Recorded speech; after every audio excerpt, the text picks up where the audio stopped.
I think my first dance class ever was when I was 4, and I was awful. I was awful, but I loved it, and I didn't. I mean, I never fit in ever as a kid. I had like a big pot belly, and like was just totally awkward, scraggly blonde hair, and all the rest of these girls in the class were like cute and pretty and petite, and then there was like fat me coming in a tutu, and I was like, I feel great. Like, but I don't look like you people. So that was like my first experience, and then after that, I was totally afraid of dance. Because that meant that I needed to look like I had to have a certain body. Mm-hmm. And I remember even as a child, my dad I was like, I love dance, and my dad was like, that's great. What's practical though? Or, you don't have a dancer's body, or you don't have a this and that, and it's like, wow. Oh, thanks. So I'll just do theater instead. But really, dance is what's been in my heart. I went to a theater arts middle school. I went to a theater arts high school. Wow. I majored in dance theater and specifically theater in college. And then I actually even moved to New York City to pursue performance and all these things. And even that has evolved for me. So I guess to answer when I started was 4. But it has evolved so much since I was 4. When, if you remember, when the pressure to have perhaps the ballerina body, or where that practicality that you said your father was referring to, was that as early as 4, or did that come in later? Oh no, that was definitely like around 4 or 5. Really? Wow. Yeah, I grew up in Los Angeles, so part of that was about body image and type and all this stuff. Los Angeles, you gotta be blonde, big boobs, small waist, huge butt. It was really hard and a lot of pressure. When I was in the 10th grade, I actually started identifying as a fierce femme lesbian. Eventually, I felt trapped in that sexuality and felt trapped in that gender. I could see it in my performance as well. The shows I would want to get cast in, the things were always like about misfits and always about things that didn't fit together. I didn't actually come out as trans or even know I was trans until I moved to the East Coast, which was the winter of 2009. I've been going to dance classes at Alvin Ailey. Oh wow! Which to keep up with it, which is actually interesting. Speaking of gender, because I had to have a talk with them because there's a boy dress code and a girl dress code for certain classes. Oh. So I took a point class and I took a when I was getting back into point, and I also took classes at Mac. That's the other place, which I actually like more than Ailey. I don't know that. In terms of, there's things I like about, there are pros and cons about both. With Mac, I liked it because they had aerial silks as a possibility. Mm-hmm. They didn't have a dress code anytime, anywhere. And it was less, I want to say less snobby. Less like, oh, I'm at Ailey, blah, blah, blah. And it's like, I'm here to dance and have a fucking good time. I'm not here to be a diva. You said you mixed and matched what you were wearing, but regardless, I'd imagine there were tights involved and possibly leotard situations. And when it comes to girl clothes, I'm a drag queen. So it's actually, I like wearing girl clothes most of the time. What I don't like I like the feel of it. I like wearing leotards. I love it. I'll sleep in a leotard. Oh my god. Put me on a bus, I'll wear a leotard. I love leotard. I love tutus. I love it all. I love it all. What I don't like about it is two things. One is that I still look the way cis females look. I still look like a girl. And I've been on testosterone for 14 months. And at that point, I had looked even less masculine than I do now, which is funny because I even call myself masculine sometimes because I look at myself and I'm like, no, you look like a fucking girl. I don't like being called ma'am, and I don't like being called she. In terms of what I was wearing, it actually felt really comfortable, and that wasn't an issue at all for me. It was just the way I was being perceived. That was the issue. You said that you were going back into point, which it's traditionally a women's performance form. Right. I'd imagine there were no men in the class. I want to do what feels good for my body. So it was less and less about what other people thought. It was more about how my body feels and how I feel when I dance that way.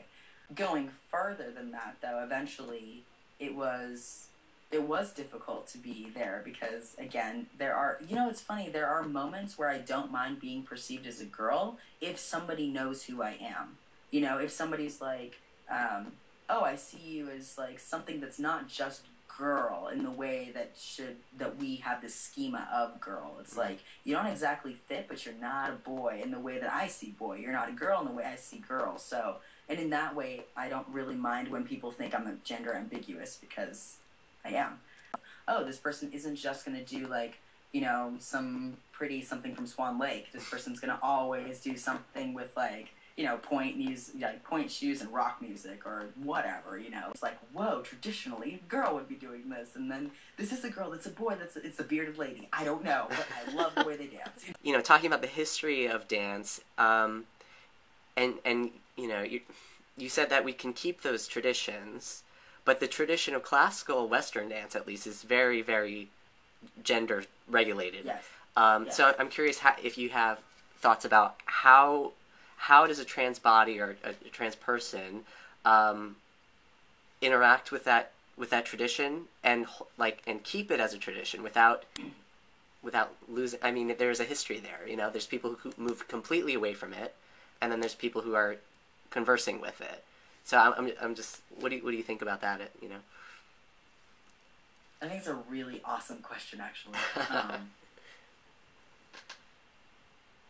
think that I think I can only answer this from my perspective because I've had those moments where I felt like I was going to kill somebody, where I was like, this person or these teachers or this, whatever, somebody trying to tell me who to be or how I should dress or how I should, has sometimes felt like I was being driven to the point of going, you don't understand and this and that and blah, blah, and don't judge me. But I think the best thing that I've done in any of those situations is to take a step back from the situation, see the whole picture. Because if I don't, I will drive myself crazy. And speaking of gender, there was actually just thing in my mind. It was, there are even different boy moves and girl moves. Well, exactly. And I dance very femininely. I move my hips, I do all this stuff. And so there were times where it was like, okay, the boys in the class do these things and the girls in the class do these things. And I was like, well, I'm going to do what I want to do. So for me was fun because sometimes I would try different things because I didn't fit into a gender binary. And I would be like, okay, this time I'm going to do it the way a boy would do it, or this time I'm going to do it the way a girl would do it. And then eventually I actually realized that I was broadening my physical vocabulary, and I was broadening my horizons in that way. So you've been doing point, which is probably in the girl moves kind of arena. Do you have any interest in doing like a boys bar, or is that just something you would want to try out? I mean, just not in terms of a performance. Would you ever want to do that classical role in terms of partnering? I don't really know how to navigate the boy world at all. And so trying to do the dance boy world is exciting, but also something that I just, dance takes a while, and dance takes, you start to like get into these movements and you get into these rhythms. And I realized that as a feminine perspective, as a kid and growing up, and when I was doing all these things, I wasn't interested in watching the boys dance. I was interested in watching girls dance. Oh wow, I'm the opposite. Yeah, and totally right. How do you negotiate your identity, your body, in comparison to male dancers? Yeah, totally. Really good question. I don't know how to get to my masculinity without channeling my femininity at the moment. Catch me in 5 years. Maybe I'll have had top surgery. Maybe I'll have had a full beard and done all these things. But I can only answer for right now where I'm at in my transition, of course. Well, can you talk about, though, if you bind or if you have had surgery or plan on surgery? I mean, I don't like to ask those questions, but... No, you ask me anything you want. Well, it influences how your body moves, and I'm curious if you wear a binder or if you any of that. I do. I mostly bind on my everyday basis. Would you say that you have, at least in moments of dysphoria, like awareness of discomfort with your body, especially because dance is so body centric, you have to be completely aware of it when you're moving around in it. Do you have moments of when it becomes not fun anymore? For if we're being totally honest, I think I'm more aware of my stomach than I am of my chest. Oh wow! So I'm very sensitive to weight in that way, not necessarily I don't have a chest like other men. There are to be completely honest, there are moments, and the moments last sometimes, where it's like, man, it'd be so much easier if the grass is always greener. If I had top surgery, if I this, if I that, if I passed as a boy, and then that, honestly, that thing that my ex said pops into my head immediately of, I would be hiding, I'd still be unhappy. There would always be something I'd be nitpicking at. And so I think that what's important to me is to get to a place of body acceptance, which is what I'm in the transition of right now, of just saying, you know what, right now, in this moment, this is what your body looks like. And you can't do anything about it in this moment, in that way of, I can't have top surgery in the next 20 minutes, Right. So right now you have chest. I think that I'm open to the possibility of top surgery. I'm open to the possibility of other kinds of things happening to my body, but I want them to be in a way that is not, what would I say? It's not, fueled by other people and what they have to say about my body. Okay. Because for too long, I've been listening to what other people have had to say about my body, and I've taken that in, and it's turned into hatred, and it's turned into anger, and it's turned into all these other things. So I don't want that to happen anymore. I want to take control of myself.